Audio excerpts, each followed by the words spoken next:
Hello everyone, all of you my dear students. I hope कि आप बहुत अच्छे होंगे। आज हम इस क्लास में क्लास 10 के मैथ को सीखेंगे, जिसका एक्सरसाइज जो होगा वो होगा 9.1। इससे पहले भी हम लोग 9.1 के 2 क्लास कर चुके हैं। जो नहीं देखे होंगे जरूर देखिएगा, क्योंकि हर एक क्वेश्चन, हर एक क्लास आप सबके लिए काफी महत्वपूर्ण और काफी आपका VVI है। यहाँ पे भी जो आज जो क्वेश्चन आपको बताएंगे वह क्वेश्चन भी आप सबके लिए काफी होगा महत्वपूर्ण और काफी होगा VVI। तो बस अब शुरू से आखिर तक बने रहेंगे और हर एक क्वेश्चन को समझेंगे, क्योंकि यहाँ से क्वेश्चन आपका 100% एग्जामों में आता है और आपका आएगा ही, और यही क्वेश्चन आपको मिलने वाला भी है।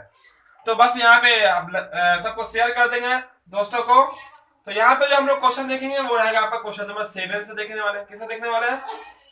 क्वेश्चन नंबर 7 से देखेंगे, क्योंकि हम पिछले क्लास में 6 नंबर क्वेश्चन तक कंप्लीट कर चुके थे। क्वेश्चन भी आपके सामने आ गया होगा, क्वेश्चन नंबर 7। तो क्वेश्चन नंबर 7 में कहता क्या है उसको देख लेते हैं। तो क्वेश्चन नंबर 7 कहता, भूमि के एक बिंदु से एक मीनार 20 मीटर ऊंचे भवन के शिखर पर लगी एक संचार मीनार के तल और शिखर का उन्नयन कोण 45 डिग्री और 60 डिग्री है, तो मीनार की ऊंचाई ज्ञात करें। ये तो नॉर्मल क्वेश्चन का दिया, इसको हम बहुत जल्दी पढ़ भी लिए। लेकिन मैथ में क्वेश्चन को ध्यान से पढ़ना होता है, बहुत ही आराम से, बारीकी से, क्योंकि मेन फैक्ट आपको समझना होगा। जब तक आप मैथ का फैक्ट नहीं समझेंगे क्वेश्चन आपसे बनने वाला नहीं।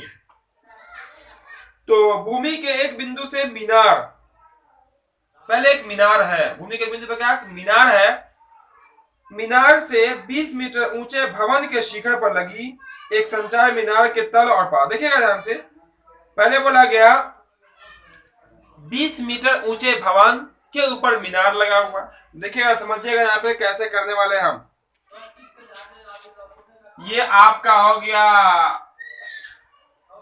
भवन, क्या है आपका भवन है, जिसकी ऊंचाई कितनी है 20 मीटर। देखिएगा क्वेश्चन में कहा 20 मीटर ऊंचे भवन के शिखर पर, ऊपर, शिखर मतलब ऊपर ही हिस्सा होता है, एक संचार मीनार है ना। बिल्कुल सीधा इसको खींचेगा, ये आपका हो गया भवन और इसके ऊपर हो गया ये आपका मीनार। A B 20 meter, A B का हो गया आपका भवन हो गया, और उसके ऊपर का है, इसको कर लेते हैं आप सी, ए सी हो जाएगा आपका संचार मीनार। ऐसे देखे होंगे आप लोग टावर देखे होंगे शहरों में, खास तौर से क्या होता है, छत के ऊपर टावर होता है, वही तो यहाँ क्वेश्चन में कहा गया। बोला किसी बिंदु से, चलो यहाँ मान लेते हैं एक आधार आपका कुछ है जो आप पृथ्वी कह सकते हैं, इस आधार से जो है मीनार का शिखर और पाद बिंदु, पाद बिंदु कौन होगा मीनार का निचली सतह, और शिखर कौन होगा ऊपर सतह, उसका उन्नयन कोण बोला। तो अब इसको इससे मिला लीजिए ऐसे, और इसको फिर इसी से मिला लेंगे ऐसे, ठीक है, मिला लिया यहाँ पे। तो अब देखिएगा किसका कोण क्या बोला, ध्यान से देखिएगा।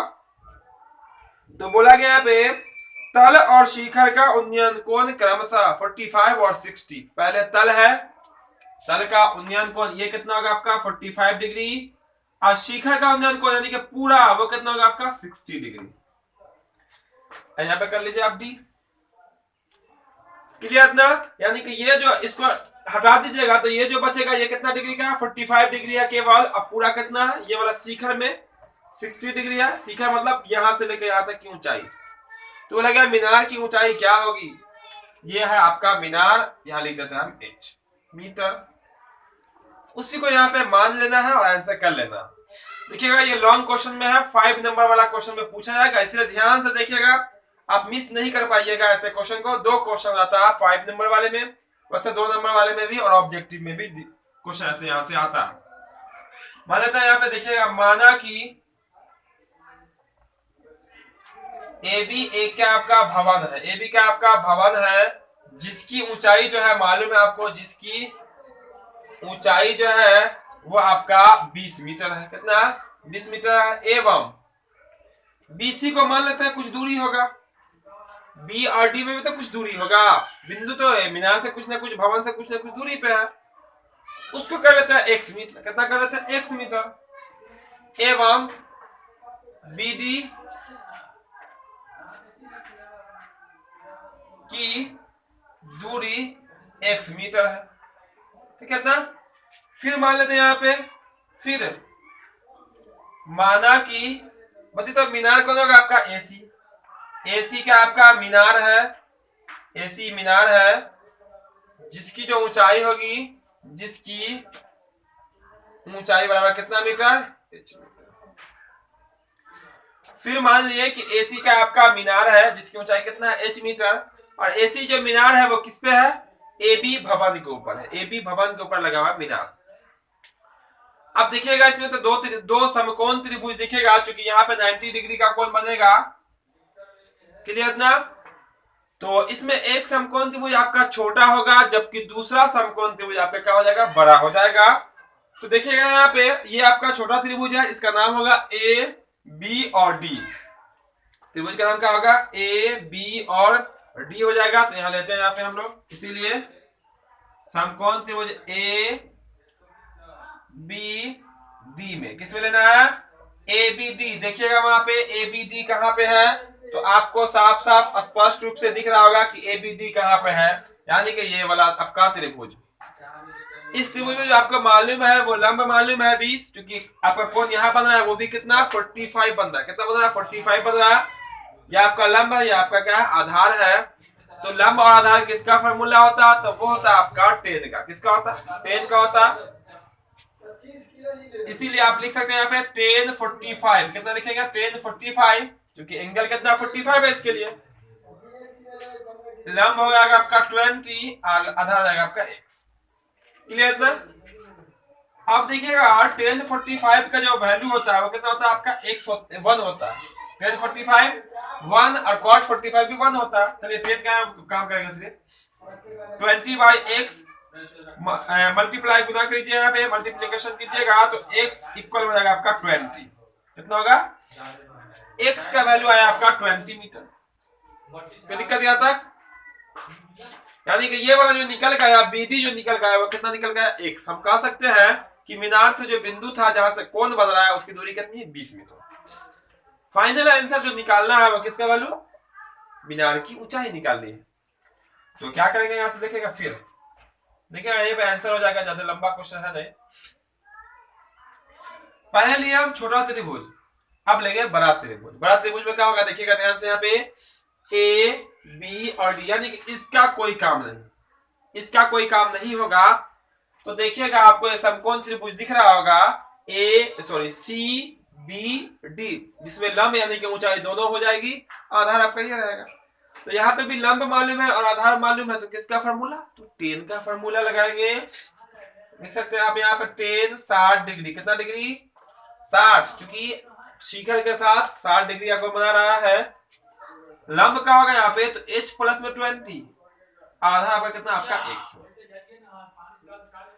देखिएगा फिर से यहाँ पे आपका जो यहाँ पे लंब है, ऊंचाई जो है पूरा त्रिभुज के लिए क्या होगा, 20 सी से लेके b तक, यानी कि h अब प्लस में कितना 20, आधार तो पता ही है।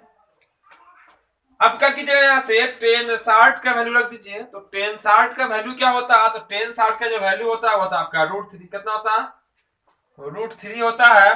और ये तो आपको पता ही है h प्लस में 20, और यहाँ पे जो x है ना बटा में x लिखिए, या x का वैल्यू कितना आपका 20 है, चलिए लिख देंगे इसके बाद, कोई दिक्कत नहीं है। चलिए x लिख दिए, यहाँ पे बटा में 1 कर दीजिए, अब कर दीजिए कोना कानी गुना, क्या कर देंगे, कोना कानी गुना कर दीजिए। तो h को दोनों से गुना कीजिएगा 1 से, क्या होगा आपका h प्लस में 20, इसको इससे गुना कर दिए, और x को करना पड़ेगा √3 से गुना, तो इक्वल हो जाएगा आपका √3 और x हो जाएगा। अब क्या कीजिएगा देखिए ध्यान से, तो h प्लस में 20 है, तो h प्लस में 20 इक्वल, और यहां से क्या करना पड़ेगा आपको, 20 √3 का √3 लिखिए, और ये जो आपको रूट कितना दिख रहा है, x दिख रहा था, x का दिख रहा है आपको x, तो x का वैल्यू जो है वो कितना है देखिए, तो आपका 20 आया, 20 आया, कितना है आपका 20 आया है। तो यहाँ पे आप 20 डाल दीजिए, ठीक है, तो गुना में हो जाएगा आपका 20, गुना में हो जाएगा आपका 20।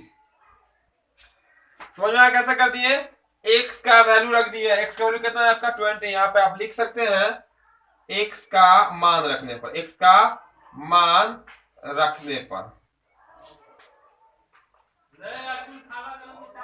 रखने पर x का मान रखने पर और निकाल लीजिए h का मान, तो h के मान क्या करना पड़ेगा, इस 20 को करना पड़ेगा बराबर के उस पार। आप जैसे कीजिएगा बराबर के उस पार, देख रहे हैं आंसर हो जाएगा आपका, तो h बराबर हो जाएगा 20√3 और माइनस में हो जाएगा आपका 20।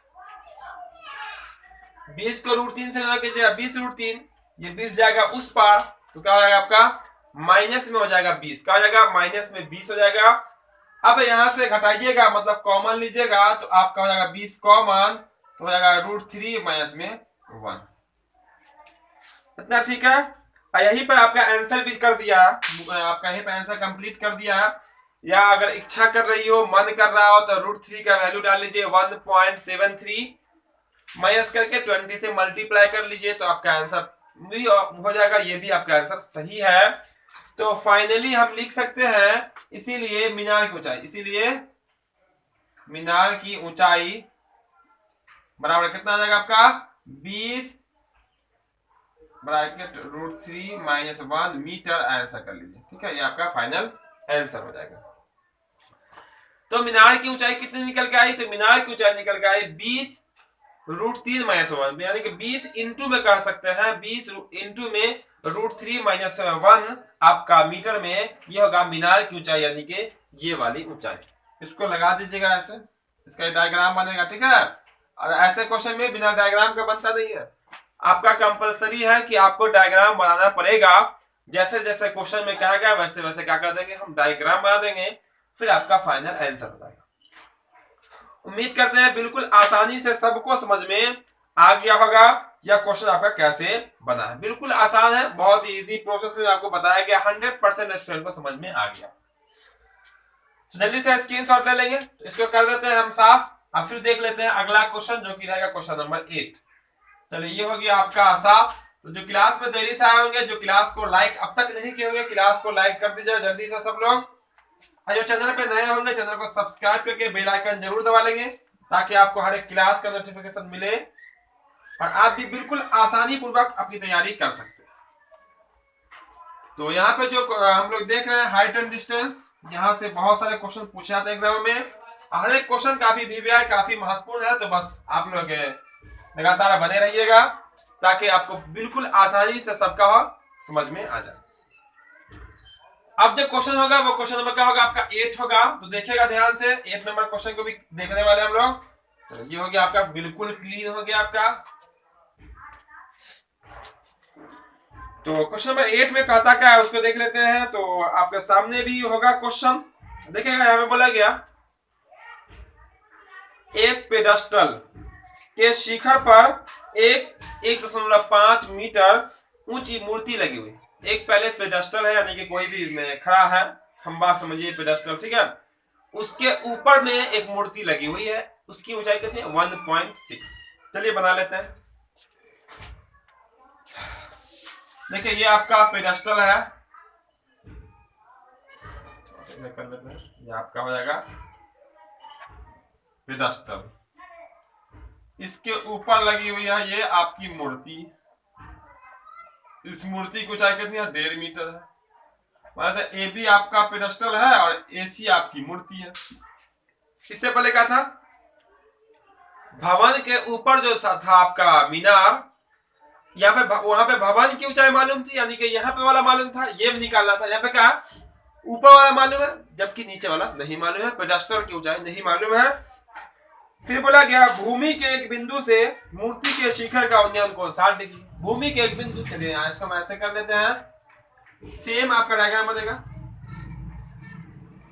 भूमि पे आ गया एक बिंदु, यहाँ पे आ गया, इससे मूर्ति के शिखर, ठीक है, मूर्ति का शिखर कौन होगा, तो मूर्ति का शिखर आपका यहाँ हो जाएगा। एसी ना मूर्ति है, शिखर मतलब था ऊपर, तो मूर्ति का जो ऊपरी भाग है वो कौन है आपका सी है, तो उसका जो उन्नयन कौन बोला है, इसको ऐसे मिला लेते हैं।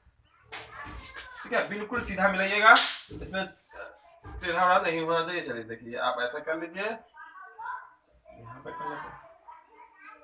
ठीक है, ये जो है ना, इसका उन्नयन कोण कितना बोला आपका, वो बोला गया आपका कितना डिग्री है, तो शिखर का उन्नयन कोण जो बोला गया वो आपका है 60 डिग्री। कितना डिग्री है 60 डिग्री है, आपका होगा जो हो जाएगा आपका 60 डिग्री ऊपर का। ठीक है, अब फिर बोला गया उसी बिंदु से, यानी कि इसी बिंदु से पेडस्टल के शिखर का उन्नयन कौन, 45 डिग्री। किसका उन्नयन कोण? पेडेस्टल के शिखर। देखिए ये आपका पेडेस्टल ए बी है, तो इसका ए बी का शिखर कौन होगा? आपका ए होगा। इसका उन्नयन कोण इसी बिंदु से कितना डिग्री है? वो 45 डिग्री। ऐसे करके मिला दीजिए। आपका कितना डिग्री है? ये वाला स्पेशल हो जाएगा 45 डिग्री। क्लियर है? यानी कि हम कह सकते हैं कि मूर्ति का जो शिखर होगा वो सी होगा, जबकि पेडेस्टल का जो शिखर होगा वो कौन होगा? आपका ए होगा। है कि नहीं? क्लियर है? शिखर मतलब ऊपर, आपात बिंदु मतलब नीचे। तो फाइनली कहा है पेडेस्टल की ऊंचाई बताइए। चलिए यहाँ पे पेडेस्टल की ऊंचाई को मान लेते हैं कि वो आपका कहा h मीटर है। बस जो है डायग्राम है, diagram clear, answer clear. Diagram आपको समझ में आ गया, बिल्कुल आसानी से आपको समझ में आ जाएगा, क्वेश्चन बन भी जाएगा। तो जैसे जैसे बोला गया वैसे वैसे यहाँ पे कर दिया गया। अब चलिए यहाँ पे पेडेस्टल का मान लिया h मीटर, चलिए यहाँ पे मान लेते हैं यहाँ पे भी हम। क्वेश्चन नंबर 8 मान लीजिए, माना कि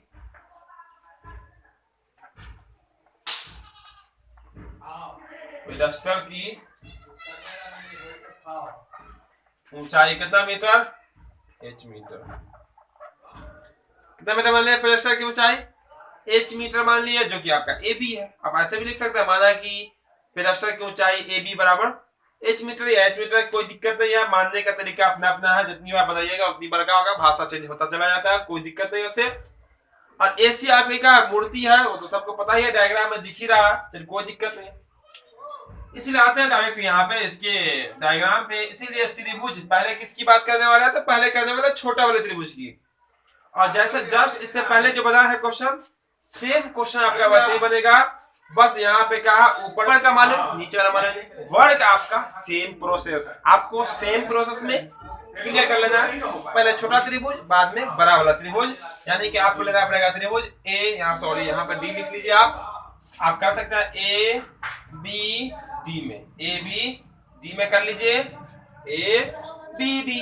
इसको एक यहाँ ही मान लेते हैं। देखिएगा यहाँ पे लंब मालूम है आपको आधार। तो लंब और आधार किसका फॉर्मूला होता है? तो होता है टेन का। लिख लीजिए यहाँ पे 10। एंगल कितना होगा? 45 यहाँ भी है।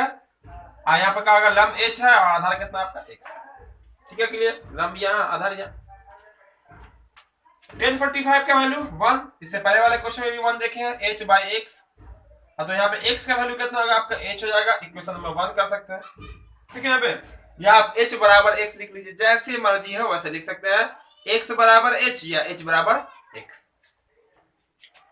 फिर आते हैं फिर बड़ा त्रिभुज कौन कौन है?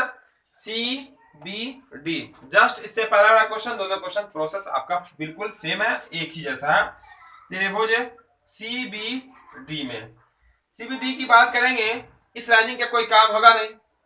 ठीक है, सीबीडी में तो आपका जो एंगल होगा वो 60 डिग्री है। लंब का होगा ये पूरा, आधार तो आपको पता ही है x।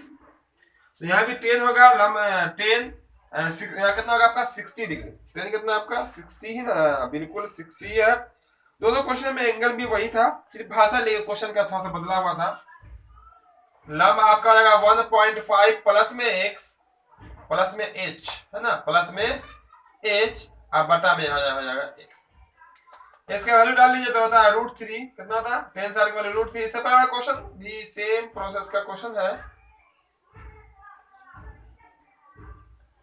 यहाँ पे भी क्रॉस गुना कर लीजिए। ये जो ये काट कुट नहीं किया, ठीक है, ऐसा नहीं काट कुट कर दिया, काट कुट नहीं किया, बल्कि आप इंडिकेट कर रहा है कि ये वाला आपको इससे गुना करना है, ऐसे कर लीजिए, ऐसे कर दिया बेहतर लगेगा, है ना। ऐसे करके ऐसे कर लीजिए, बेहतर लगेगा। आप देखिएगा यहाँ से क्या करना है, कोना का गुना कीजिए 1.5 प्लस h को किससे गुना कीजिए? 1 से। तो अब क्या हो जाएगा यहाँ पे? तो यहाँ पे आपका 1.5 प्लस में h हो जाएगा और इक्वल x को कर दिए √3 से गुना तो हो जाएगा √3x। Same question same process, वहां पे 20 आ रहा था, सेम है, सेम चीज है कि नहीं है। अब यहां देखिएगा तो x का वैल्यू डाल लीजिए। देखिए तो x का वैल्यू आपको क्या दिख रहा है? तो x का वैल्यू जो दिख रहा है वो h है। देखिए यहाँ पे इससे पहले x का वैल्यू क्या निकल गया था? 20 निकल गया था। यहाँ पे h डाल दीजिए तो 1.5 प्लस में h इक्वल हो जाएगा आपका √3 इंटू में h। ये x की जगह पे h कैसे आ गया? यहां से आ गया, देख लीजिएगा, यहां से आ गया, क्योंकि x का जो वैल्यू है वो h के बराबर है। तो आप x की जगह पे h को और h की जगह पे x को लिख सकते हैं। तो हम यहाँ पे x की जगह पे h को लिखेंगे क्योंकि h का मान निकालना है। गुना कर लीजिए, इसको उस पार कर देते हैं या h को उस पार कर लीजिए। तो देखिएगा यहाँ पे 1.5 इक्वल √3h। आइए h को कर लीजिए उस पार, तो हो जाएगा माइनस में h। क्योंकि एक कैटेगरी वाला एक साथ रहता है, h वाला h वाले के साथ रहेगा, उसके बाद आपका जो गिनती वाली संख्या होगी गिनती वाले के साथ रहेगी। तो देखिएगा यहाँ पे क्या करने वाले हैं, आपका 1.5 इक्वल में यहाँ से कुछ कॉमन दिख रहा है आपको, बिल्कुल कॉमन दिख रहा होगा, h कॉमन है तो यहाँ हो जाएगा √3 माइनस में 1। क्या हो जाएगा आपका √3 माइनस 1 हो जाएगा। अब यहाँ से क्या करना पड़ेगा, h का वैल्यू निकालिएगा तो इसको कीजिए बराबर के इस पर, इसके हो जाएगा बटा में। तो आपका हो जाएगा 1.5 बटा में √3 माइनस 1 इक्वल में बच जाएगा आपका h। क्लियर इतना? 1.5 बटा में हो जाएगा √3 माइनस 1, चूंकि गुना में है तो हो जाएगा बटा में h हो गया। तो अब यहाँ पे आप कह सकते हैं कि h का जो वैल्यू आया, h का जो वैल्यू आया वो इसके बराबर है। इसको आप अपोजिट ऐसे भी घुमा के लिख सकते हैं, यहाँ में करके, या h इक्वल में हो जाएगा आपका 1.5 बाई √3 माइनस 1। अब यहां से क्या कर लेते हैं, हर का परिमेयकरण। क्या कर लेते हैं, हर का परिमेयकरण कर लेते हैं। तो आपका हो जाएगा यहाँ से √3 प्लस 1 बाई √3 प्लस में 1। हर का परिमेयकरण तो आता ही है, बिल्कुल इजी है हर का परिमेयकरण, बिल्कुल आसानी से आ जाएगा यहाँ से। अब देखिएगा यहाँ से क्या करने वाले हैं, देख लीजिए, कोई दिक्कत तो नहीं, नीचे में दिक्कत होगा तो यहाँ कर देते हैं और बहुत इजी से आपका बन जाएगा। बस ऊपर वाले को ऊपर वाले से गुना कर लीजिए, नीचे वाले को नीचे वाले से गुना कर लेंगे और आपका आंसर फाइनल हो जाएगा। तो देखिए यहाँ पे h इक्वल, ऊपर को ऊपर से गुना कीजिएगा तो इसको ऐसे लिखिए 1.5 1 पॉइंट कितना आपका 5। एक मिनट, मूर्ति की ऊंचाई कितनी है, मूर्ति की ऊंचाई है आपका 1.6, कितना 1.6 है मूर्ति की ऊंचाई। थोड़ा सा यहाँ पे करना पड़ेगा, ठीक है, तो 1.6 था, तो कुछ कहीं पर ज्यादा चेंजिंग है नहीं, बस इसी को आप 6 कर दीजिए, जहां जहां 1.5 लिखा हुआ है 6 कर देंगे, कितना होगा आपका 6 हो जाएगा। चलिए 6 हो गया, ये भी 6 हो जाएगा, क्योंकि कुछ किया नहीं गया इसके साथ, ज्यादा कुछ किया नहीं गया अब तक। तो जहां जहां 1.5 था वहां क्या कर देना 1.6, उसके साथ कुछ किया नहीं गया, बस वही सही जैसे लिखे थे 1.5 वैसे लिखा हुआ था। क्वेश्चन में था 1.6, मिस हो गया थोड़ा सा, सॉरी उसके लिए। तो 1.6 और इनटू में आपका रह जाएगा √3 प्लस में 1। अब बता यहाँ देखिएगा ध्यान से, a minus B into A plus B जो फॉर्मूला होता है वो होता है आपका a स्क्वायर माइनस में b स्क्वायर का। तो a स्क्वायर कहने का तात्पर्य √3 का स्क्वायर, b स्क्वायर कहने का मतलब 1 का स्क्वायर। तो आपका हो जाएगा यहाँ पे 3 माइनस में कितना होगा आपका 1 हो जाएगा, √3 का स्क्वायर 3, 1.6 इंटू में √3 प्लस 1 अपॉन हो जाएगा आपका 2, और 2 से कैंसिल हो जाएगा 0.8 टाइम्स में, आपका जो 0.8 इंटू में √3 प्लस 1 मीटर, यही आपका क्या हो जाएगा आंसर हो जाएगा। ठीक है इतना? तो ये निकल के कितना आया, यानी कि पेडेस्टल की जो ऊंचाई निकल के आई वो निकल के आई आपकी 0.8 √3 प्लस 1 मीटर, यह इसका राइट आंसर हो जाएगा। तो हम लोग अगला क्वेश्चन देखते हैं, इसलिए इसको करना पड़ेगा यहाँ से साफ, कर देते हैं यहाँ से साफ, है ना। तो जो क्लास को अब तक लाइक नहीं किए, क्लास को जल्दी से लाइक कर दीजिए सब लोग।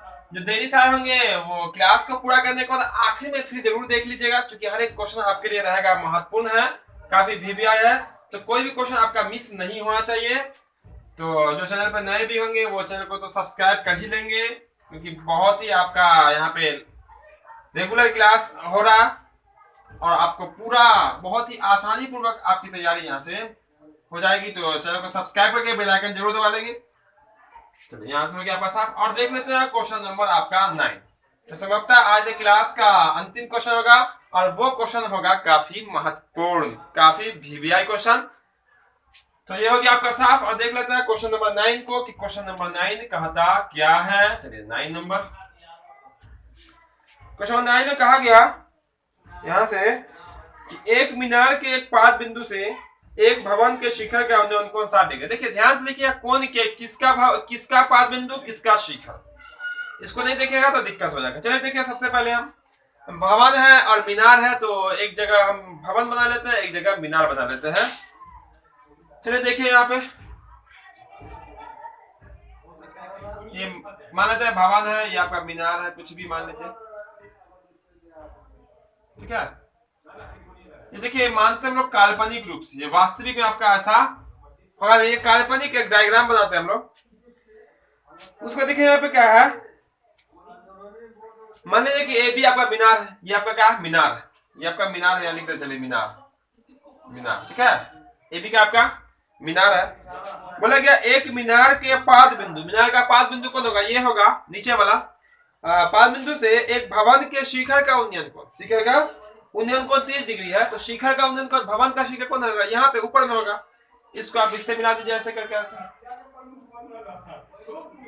ये एंगल कितना बनेगा, ये एंगल बनेगा आपका 30 डिग्री का। कितने डिग्री का बना लगा एंगल, 30 डिग्री, 30 डिग्री का बन जाएगा। कैसे होगा ये, मीनार के पाद बिंदु से भवन के शिखर का उन्नयन कोण कितना डिग्री, 30 डिग्री।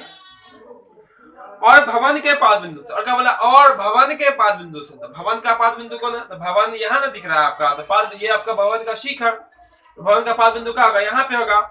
तो भवन के जो पाद बिंदु से मीनार के जो शिखर का उन्नयन कोण होगा वो 60 डिग्री। तो यानी कि भवन के पाद बिंदु से मीनार का शिखर यहाँ है, तो इसका जो कोण होगा वो 60 डिग्री का होगा। तो चलिए इसको हम ले चलते हैं, यहाँ ऐसे मिला देते हैं। ये कितना डिग्री बनाएगा, 60 डिग्री बनाएगा। फिर बोला गया यदि मीनार की ऊंचाई 50 मीटर, यदि मीनार की ऊंचाई 50 मीटर, यानी कि ये हो जाएगा आपका 50 मीटर। अगर है कितना मीटर है, 50 मीटर।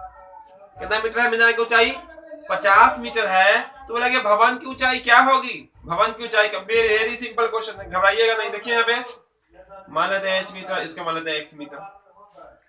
मान लीजिए कि भवन की ऊंचाई h मीटर है और मीनार और भवन के बीच की दूरी क्या आपकी x मीटर है। इतना क्लियर कर लेते हैं, इतना क्लियर होगा तो हम मान लेते हैं। चलिए हम मानने का जो काम करते हैं उसको देखिए। निकालना क्या हमको, भवन h माने, उसी को मान लीजिए। माना कि भवन की ऊंचाई h मीटर एवं दोनों के बीच की दूरी कितना मीटर। कोई दिक्कत नहीं आता, कोई कंफ्यूजन नहीं। मीनार की ऊंचाई कितनी, सॉरी भवन की ऊंचाई कितनी आनी है, h मीटर, और दोनों यानी कि मीनार भवन के बीच की दूरी कितनी है, x मीटर है। इतना तो क्लियर होगा। क्वेश्चन के अकॉर्डिंग हम डायग्राम भी कंप्लीट कर दिए हैं। चलिए बात कर लेते हैं किसी एक में, यानी कि सबसे पहले बात कर लेते हैं इसमें, किसे बात कर लेते हैं, तो चलिए इसी में बात कर लेते हैं। क्योंकि यहाँ पे आपको मालूम है ज्ञात है, तो वहां से मालूम करेंगे। अज्ञात वाला बाद में, पहले ज्ञात फिर अज्ञात, पहले जो दिया हुआ है पहले उसको मालूम करते हैं, और उसी के साथ से जो मालूम नहीं होगा उसको निकालेंगे। इसीलिए हम जो लेने वाले हैं त्रिभुज वो रहेगा ए बी और डी। ए बी डी में, किसमें, A B D. A B D है कहाँ दिखेगा, ए बी डी, यानी कि इसका कोई काम नहीं, इसको हटा दीजिए। आपको दिख रहा है ना ए बी डी, देखिए ए बी डी। इसमें ये आपका यहाँ एंगल है 60 डिग्री, ठीक है। यहाँ एंगल कितना आपका 60 डिग्री है। ये आपका लंब, ये आपका कहलाएगा आधार, मतलब लेना पड़ेगा आपको 10। तो 10 थीटा, थीटा के यहाँ पे कितना होगा आपका 60 डिग्री होगा। लंब कितना आपका है 50 मीटर, और आधार कितना आपका x। क्लियर इतना, यहाँ पे लंब, ये आपका आधार। 10 60 का वैल्यू √3, 50/x। गुना करनी, गुना कीजिएगा, क्रॉस गुना, तो √3 इंटू में x इक्वल में 50 हो जाएगा। तो x बराबर हो जाएगा आपका 50/√3, 50/√3 इक्वेशन नंबर 1। क्लियर इतना, x के वैल्यू क्लियर हो गया, कैसे आ गया ये, है ना, बिल्कुल क्लियर है। क्लियर है तो देख लेते हैं हम लोग आगे, फिर वर्क कर लेते हैं। क्योंकि दो त्रिभुज है, हम आपको पहले बताए थे कि अब जो क्लास होगा उसमें दो त्रिभुज होगा। हर एक क्वेश्चन में 2 त्रिभुज आने वाला है, वो भी समकोण त्रिभुज। चलिए इसको हम यहाँ से जो मिटाए थे इसको हम यहाँ पे लगा देते हैं। अब जो बात करेंगे हम यहाँ पे इसी में करने वाले हैं। ये जो त्रिभुज दिख रहा है इसी में, यानी इसका कोई वर्ग अब नहीं होगा। तो आपको एक समकोण त्रिभुज दिख रहा होगा सी डी बी, क्या दिख रहा है, सी डी बी, जिसके लिए कोण कितना 30 डिग्री है, चूंकि यहाँ पे 90 है, 30 डिग्री है। आधार ये कहलाएगा x और आपका लंब कहलाएगा h। तो आधार लंब है तो यहाँ भी 10 लेना पड़ेगा। 10 कितना लीजिएगा, 30 लीजिएगा, ठीक है, 30 ले लीजिए यहाँ पे।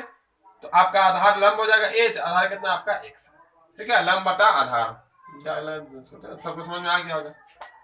टेन 30 का वैल्यू कितना होता है? तो 1/√3 होता है, इक्वल में कितना होगा आपका h/x हो जाएगा। अब यहां से क्रॉस गुना कर लीजिए, मल्टीप्लाई गुना कर लेते हैं यहाँ पे, तो आपका हो जाएगा यहां से √3 इंटू में h इक्वल में आपका हो जाएगा x। इसको इससे गुना कर लिया, इसको इससे गुना कर लिया। इतना गुना करने के बाद यहाँ क्या करने वाले हैं, x का मान रखने वाले हैं। x का वैल्यू कितना है देखिएगा, 50/√3। कितना है? 50/√3। तो √3h इक्वल में हो जाएगा आपका कितना, 50/√3 हो जाएगा। ठीक है, 50/√3 हो जाएगा। सब में इसका सिंबल लगा दीजिएगा। अब यहाँ से ध्यान से देखिएगा, यहाँ से क्या करने वाले हैं, तो यहाँ से जो करने वाले हैं हम, ये आपको √3 को करने वाले हैं उस पार। तो देखिएगा यहाँ क्या होगा, h इक्वल हो जाएगा 50/√3 गुना में हो जाएगा 1/√3। कैसे हो जाएगा? चूंकि जैसे ही जिसको उस पर भेजिएगा तो हो जाएगा ऐसे 50/√3 आप डिवाइडेड हो जाएगा आपका √3, चूंकि ये गुना में हो जाएगा भाग में। अब भाग को जैसे ये गुना बदलिएगा ना, तो ये पलट जाता है, 1 ऊपर √3 नीचे, इसलिए ऐसा हो गया। अब क्या होगा, यहाँ पे गुना कर लीजिए और आपका आंसर कंप्लीट हो गया। आंसर समझ में आ ही गया होगा कितना आने वाला है, बिल्कुल समझ में आ गया। देखिए तो h इक्वल में 50 अब बटा में √3 को √3 से गुना कीजिए तो कितना होगा आपका 3, भाग कर लीजिएगा 16 या 48 और 2 3 मीटर। पूर्णांक करने आता है सबको, भाग करने आता होगा, बिल्कुल आता है सबको। 50 में 3 से भाग कर दीजिए, 50 में 3 से भाग कीजिएगा, 16 आएगा भागफल, 16 तो 2 बच जाएगा शेष है, जिससे भाग कर रहे हैं उसको कहते हैं मिक्स फ्रैक्शन, मिश्र भिन्न। यही आपका आंसर हो जाएगा। भाग कीजिएगा, जो भागफल आएगा उसको यहाँ लिखिएगा, जो शेष आएगा उसको ऊपर, जो जिससे भाग कर रहे हैं उसको नीचे। इसलिए यहाँ पर लिख सकते हैं, इसीलिए भवन की ऊंचाई, भवन की 16.2/3 मीटर, यही कर लीजिए आंसर। बिल्कुल इजी क्वेश्चन था, बहुत ही इंपोर्टेंट क्वेश्चन था। क्लियर हो गया होगा सब क्वेश्चन। उम्मीद करते हैं बिल्कुल आसानी से आपको समझ में भी आ गया होगा। तो जो क्लास को अब तक लाइक नहीं किए, क्लास को लाइक करके लाइक जरूर कर लीजिएगा। जो चैनल पे नए होंगे चैनल को सब्सक्राइब करके बेल आइकन जरूर दबा लेंगे। तो फिर मिलता है हम बहुत जल्द अगली क्लास में। जय हिंद, जय भारत।